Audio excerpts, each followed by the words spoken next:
Welcome back to another week of Let's Talk About It. I'm Denise Wright, Mrs. Wright underscore for life. And I'm Paul Wright, Mr. Wright for life. We're here another week. What we got to talk about? Nothing. You tell me. Ooh, the weather, the weather, the weather. It is cold in the south. Yeah, something's passing from west to east, some kind of cold system, winter storm system, or whatever they want to call it, in the words of the meteorologists. But while we got this going on, we got Cali over there Oh, burning up. So, I mean, all thoughts and prayers go out to you I, guys over there, the family, friends, anybody that you have in California. I just saw that they had to evacuate a nursing home. So they taking out people on See, stretchers and stuff. no It's shade, but crazy. I don't understand how you live in California. I First, love California. I love to visit it. It was nice when we visited, but at the end of the day, I mean, you got earthquakes, you got fires, you got Jeez. gangs, you They got have that everywhere, but I know they're prone for and the taxes. You guys got wildfires and taxes stuff. and It's expensive there. governmental regulations out the crazy. People would think that about Atlanta. No, we Atlanta. don't have all the. We got Well, state tax, but we don't have all the like. California is known for their regulations. Everything kind of gets tight over there, and then they test it out, and then it kind of makes its way throughout the rest of the country for those that will allow yeah. that foolishness. A lot of people have to evacuate and go into a shelter, and I guess they're saying Uber is helping people to evacuate. I guess up to a $40 ride. So Mm. if you have to go somewhere that is between, well, under $40, 39, $40, they will help you. So yeah, our thoughts and prayers. Yeah, just that. Yeah. But it's cold, so we got our jackets on. Didn't know he was going to try and match me, but I had it on first. But she, no, I'm joking. She did. so yeah, we're here another week. You said you had something to talk about last week. No? I don't remember. Oh. Oh, oh, my spiritual journey, and not even so much spiritual journey, but I mean, I guess you could say that. Um, you know, just more of a pull. Just tons, like I said, a ton of signs, things popping up. Between friends messaging out of nowhere with certain things, and I was like, man, that was on my heart, and then boom, there it is. Or, thinking about X, Y, Z, and then not even realizing, uh, trying to find a church home where we are, and then getting, our daughter having to do a performance at one of the churches. I was like, ooh, that might be a nice church home. I like the way they did their winter decor. And then boom, there we were, like the next week or two at an event, and I was like, okay, this is cool. Let's see what they're like. But after some deliberating and checking out a few church homes.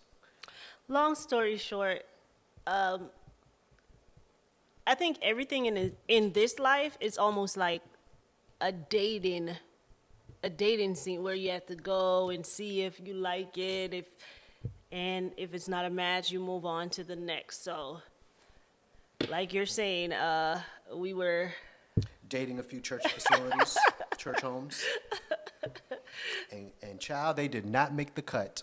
We had to listen. pop our balloon, red balloon challenge. We had to. He had me walked out of a church. Can you believe that? You said you were ready to go too. No, I I didn't. asked you, were you ready to go? No, I And said you said I said yes. not right now. I said no. He asked me. He was like, "Are you ready to?" Because I guess the pastor came. The pastor came out and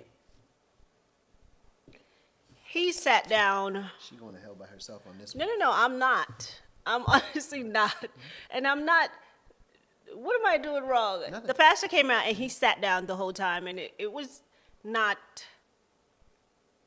The It word, wasn't what I was looking for. the word but that young people say is but giving. It was not giving. but I'm embarrassed to get up and walk out a service, a funeral, whatever it is. I'm kind of embarrassed to walk out. Am I lying? No, I'm just. So why you look at the But you, camera like that? but you did it. So Because okay, you asked me if I was ready, and I said, I think it was like 11:29, and or some. It's probably 10. No. It was, Probably 10. well, whatever time it was where you asked It me, was on and I 29, said and you said 29, when? and I said 40. I said I'll be ready. Give me 10 more minutes. I was building myself up. She didn't say that. She said at 10:40, and I was Okay, just so like, 10:40. That's 11 minutes from, because like you said, it's 29. And when I look at the time, I said, okay, 11:40 or 10:40, whatever time it was 11 minutes to go. He turned to me and he said, I'm leaving at 11:30. 10:30. No, remember the service, the fire thing, so it didn't start on time. So it was going later. What time was it supposed to have started? I think it was supposed to It's start supposed to start at 9 at something. 10 o'clock. Really? No, I think we're. Yeah, it Really? was supposed to start at 10 o'clock because we left the house, it was like 9. I think either way, it was, you said, Either way, people, I was ready to go. There was So just, he told- there were things that were happening in the service that just didn't sizzle with my spirit, as the religious people would say. It just didn't sit well. I mean, from the minute we got there, the good thing was, again, I like the facility. It's beautiful. It's beautiful. The people were warm and welcoming when we got there, and they, informative, because apparently there was a fire alarm that had gone off, so they were telling everybody, just sit tight, we're gonna have the fire department's in there, they're trying to address it to make sure they can reset or whatever's going on, because they believe it's a false alarm. So again, and we heard that from 2 or 3 different people. So knowledgeable, they're giving you information, so we weren't just in the dark standing around wondering what was going on. Definitely a diverse crowd. It was multicultural. We saw a ton of people. But while we were waiting in the lobby area to go in, and we just saw, we were well dressed at that point, coming from usually black churches, people, put on their yourself church together. Sunday best is what they would call it, right? Put on their Sunday's best. So we were well dressed, and a lot of the people were not. And again, the Lord will meet you where you are, and I get that. And a lot of churches now embrace the come as you are motto. But even for us in our culture, that come as you are is still going to be dressed kind of well. Even if you got jeans on, you might mix it with a sweater or a blazer or something like that. We were seeing pajamas. We were seeing almost like maybe short of rollers in their hair or something like that. But definitely saw a lot of the camo out here. We're in Georgia, Atlanta, so once you venture a little too far outside of Atlanta, you'll see a lot of the camouflage stuff. So yeah, it was just a lot of that. So we were a little taken back from that, but said, hey, you know what? We're here. Let's give it a chance to see how this experience is. We finally got let into the actual auditorium where we were sitting down, and It's beautiful. it was beautiful. And on my hit list of things, I have one of the biggest priorities for me in trying to find a church home or a good church home was they have to have a good music ministry, choir, And I think chorus, it's whatever you wanna hard, call it. like on our side of town right now, I've been looking and stuff. It's hard to, I guess, find a church with a good choir. So, And it could be, again, I'm all for diversity. Matter of fact, I welcome diversity. But you got to be able to sing. You got to, because for some reason, since I was a child, we got instruments around the house. I've been playing instruments all my life. So music just speaks to me. So again, I knew that was a way. I got it. They didn't have it. They had a few people up there. It was like a little mini rock and roll band singing, and they had all the lights and electrical stuff behind them, which I guess is the whole new phase of churches now. It's kind of slimming it down, no pews, no extra bleachers with the choir and stuff. Regardless, but they had that going on. So again, choir is one of my big things, or music ministry, I should say. And then right behind that, if the pastor has a good word, nice delivery, tone, energetic, funny, humorous, that kind of stuff. If you've got that with it, and you know what you're talking about with the word, and you can relate it to everyday examples and how it happened to you, you got me. I'm there. I'm gonna try to persuade the family to come. So that's what I was looking for, and that church was not it. So again, first the music ministry when they came out, the rock and roll band, not hitting. We sat through it. Then I guess some of the, I don't know what you call them, assistant pastors. We don't know what they were over there. They kind of came up to give announcements, and and where they rubbed you wrong, was go ahead and talk about how they rubbed you wrong immediately, expeditiously, as my guy T.I. would say. How did they rub you wrong? As soon as they started Why are talking, you you gonna were just put me like, on the spot like that? No, I think maybe it's what they'll call it, the tithes and offerings, or not only that, donations, the or pastor, the building fund, the clothing that he was wearing. no, the pastor, the second, not the main pastor, but I guess assistant pastor, whatever he is. As soon as he got on the stage, he is saying it's what their budget for this year. Remind you, we are new, first time visiting the church. We only went to the church for my daughter. I guess they had a concert there, so that's the only time we've been at the church. So we're new in the church, and the band went up and they played a song, one, and then the pastor, our assistant pastor, came up and they put up on the screen saying, well, our budget for this year is $3 million, and we're trying to come up with 200,000.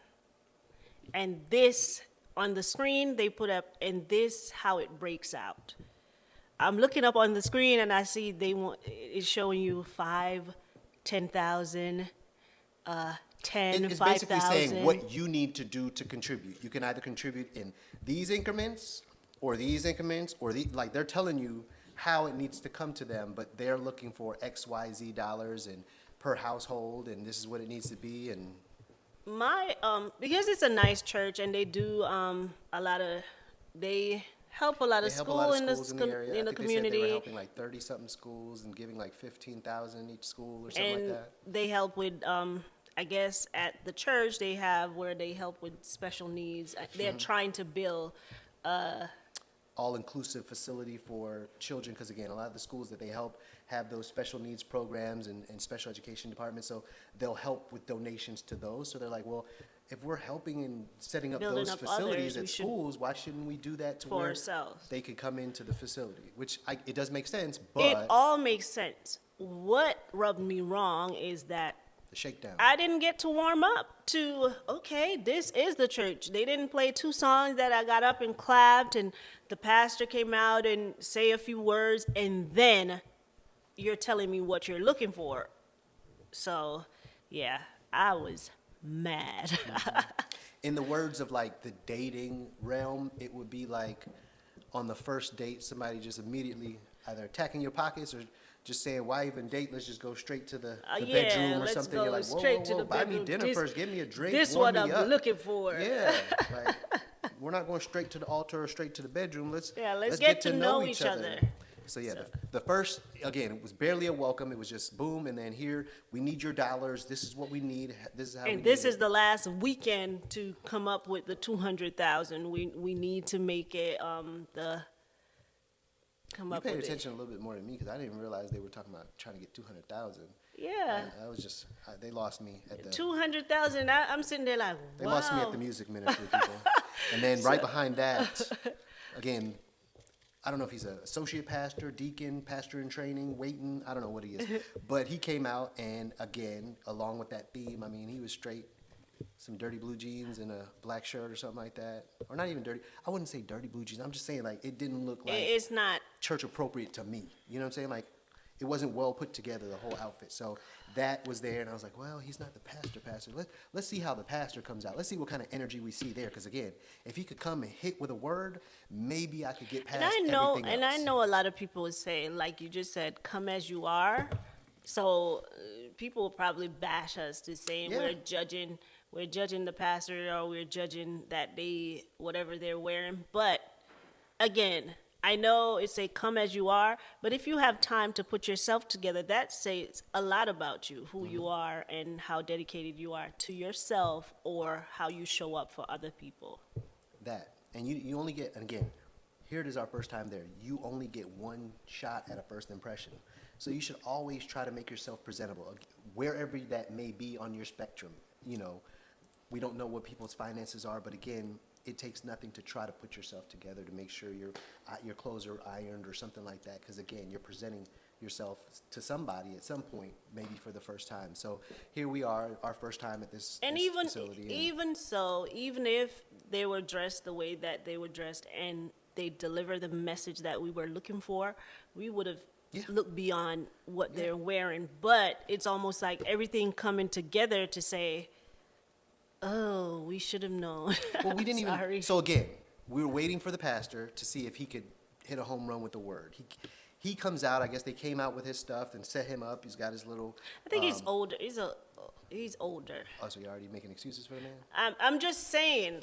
I'm saying he's He looked. older. He obviously he's older than us, but he didn't look old. Like, you know, he wasn't in his 70s, 80s, or 90s. Put it that way.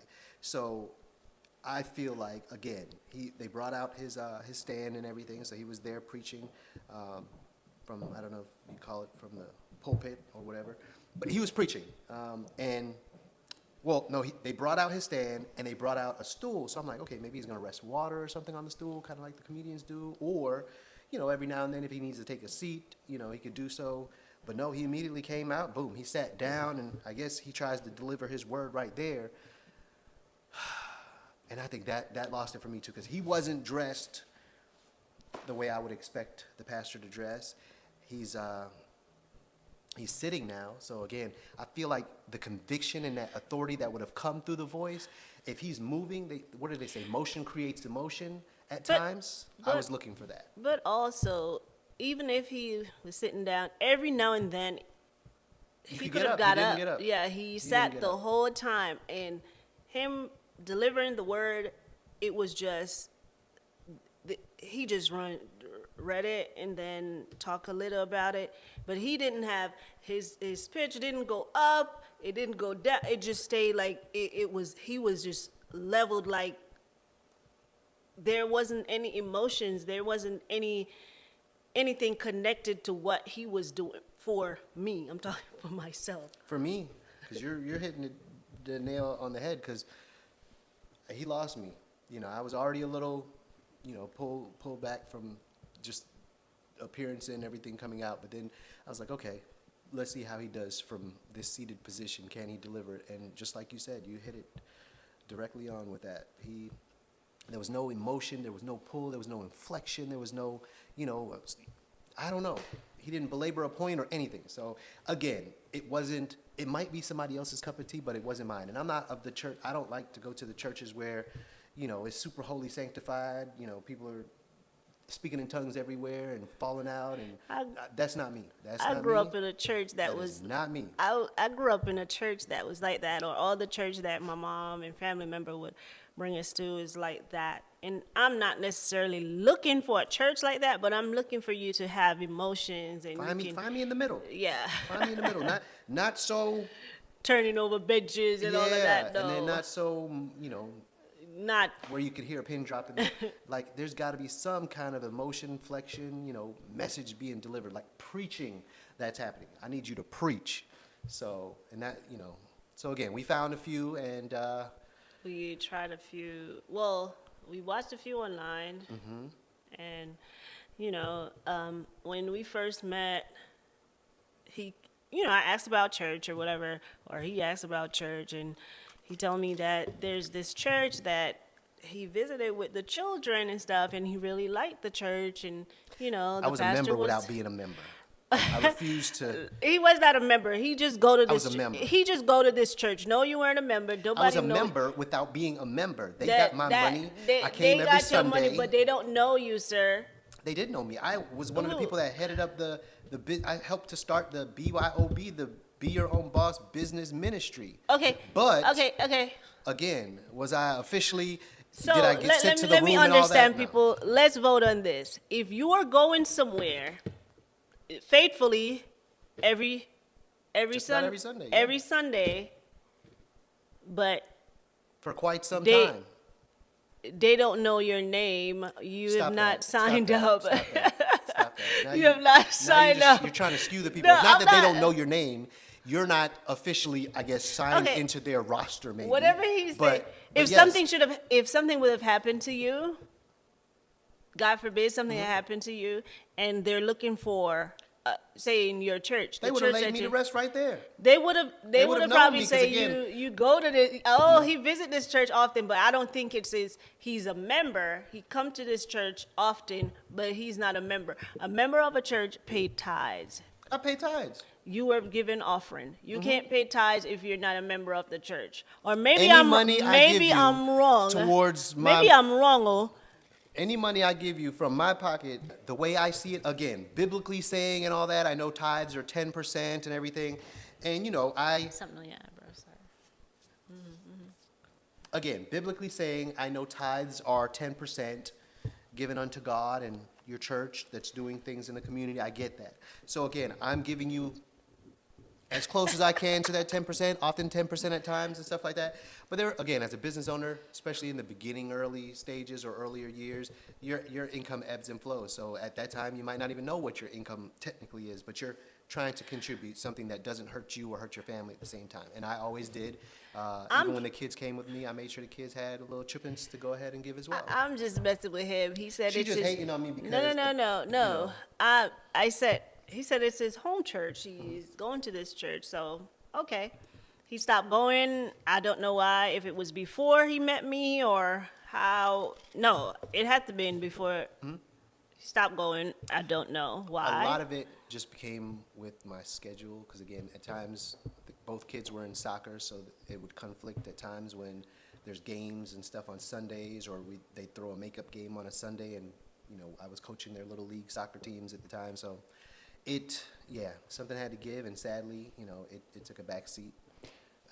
But I missed it, you know, and at times there were times when I would watch it online or you know that kind of stuff, but it always, you know, was in the back of my mind, and you know, and sadly, you compare that's now your pedestal or marker to compare other churches to, because the choir was the choir, and I mean their music ministry was okay, it was great, and then the pastor would come behind it with like a home run. I mean the guy, charismatic, you know, not too old.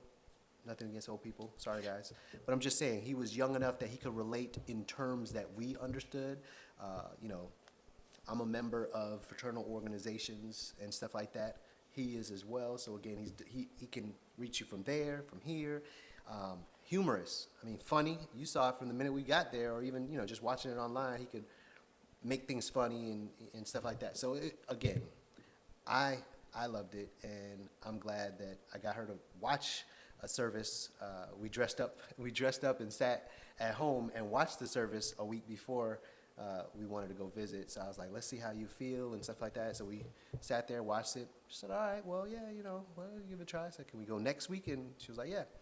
So we went, and we didn't even go for the service. We went for the New Year's watch night New Year's Eve. service. New Year's Eve watch night service. So, and you liked it. It was a little loud that day. I guess they probably had some different people handling the what do you call it, the sound engineering or whatever, but it was loud. When I was walking out after New Year's Eve service, I was like, "Ooh, I gotta take some pills and before I come, because that was loud. It was really loud. They could sing and everything, but it was turned all the way up.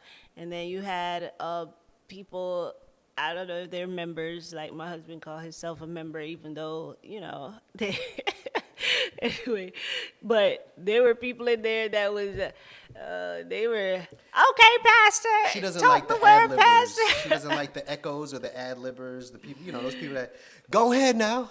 You say it, Pastor.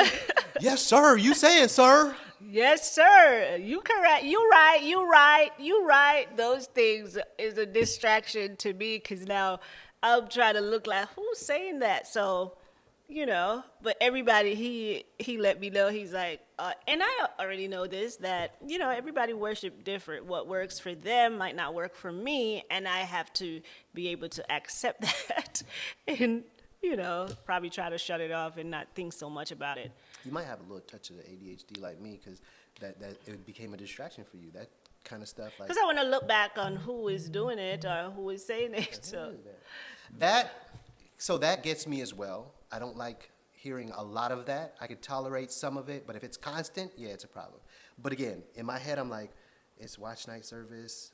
Hopefully, they say some people just come out on certain, what is it, Easter, New Year's, Christmas, and that kind of stuff. So I was like, hopefully, they might be one of those people. Or we were kind of in the back that day, so I was like, I don't normally sit in the back. I'm a front two rows kind of person, usually the second row. So I was like, okay, we'll be far enough up that it's not going to bother us as much when we do come for service. So. But anyway, we're going to try to wrap this up about the church. But we went New Year's Eve. It was good. He asked for feedback because I'm for the most part, a blunt person, especially when I'm, dealing with someone that I have to deal with forever, or, maybe friendship or whatever you want to call it. I like to be honest about it. So, he asked for his feedback, and I think the pastor is good. I think the choir is good.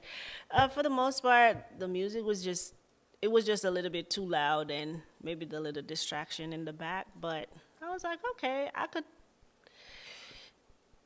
dig it. But, I kind of felt like, it's not, it's not diverse. It's just.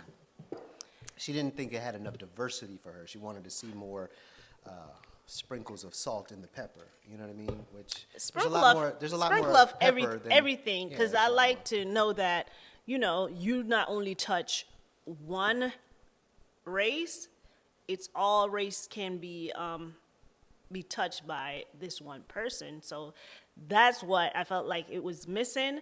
But overall, I was like, okay, I guess we could go back come first Sunday. Oh, that's not all she was complaining about. She was also complaining about the same people that were over there with the ad libs. Also were hitting the speaking in tongues. So this is gonna hit a lot of people on the head with that, because I don't. I've never spoken in tongues, but I have. But I'm not the kind of person that you'll see people singing or preaching or whatever, and then out of nowhere, like if right now we could be on this podcast talking, and they could just boom, hit you with a couple. I don't even want to mock it. I would, but I don't even want to do it. You know how to go right into it, and then come out and laugh and say a joke or something, and go right back. So to me, that's kind of forcing it or faking it, or it doesn't seem genuine to me. Like, but if we're here and the word is coming through and blah blah blah, and then all of a sudden then yeah, maybe you just got touched by the Holy Spirit and it's going through you. So, but to just be here talking and you do it. It's hard for me, for the most part, like if somebody, like he said, if somebody's behind me and you were talking just regular, and then all of a sudden you say a few talking tongues words, and then you, like he said, go back to just talking regular again, like, girl, and all that. It's almost like, really? Because I've done it before. My problem with it is, which a lot of Christian and people that talk in tongues will probably say, oh, whatever, you don't know what you're talking about. For me, it's almost like, I don't know what you're saying, especially if you're touching me and saying these things. No. If you can't pray for me regular, sir, in English, so I can understand. I understand the words, I'm sorry, no. But again, I know a lot of you Christians would say, oh, she don't know what she's talking about, because again, he put the spirit over me, which is the person that talking in tongues, to say these words which you yourself don't know what you're saying, but you're saying it's God or Jesus making you say these things, which I don't understand. I don't know what you're saying. I know you can talk regular, so if you could, then if you know you're somebody that praying, then you break out in tongues, then I wouldn't want you praying for me. Respectfully. Whoa. Comment below. How do you feel about that, people? That was a bit, you might have to edit that piece out. No. No, I'm joking. But no, I see what you're saying. I don't understand it, so I get it. A side note, I did it, I felt uncomfortable. I did not have, almost like, it felt like I didn't have control over my tongue or whatever I'm saying. I could not say, maybe if I wanted to say your name or say, oh, thank you, Jesus, or I could not. I was saying what was almost like you don't have control Almost like a over- possession. Yes, you don't have control over what you're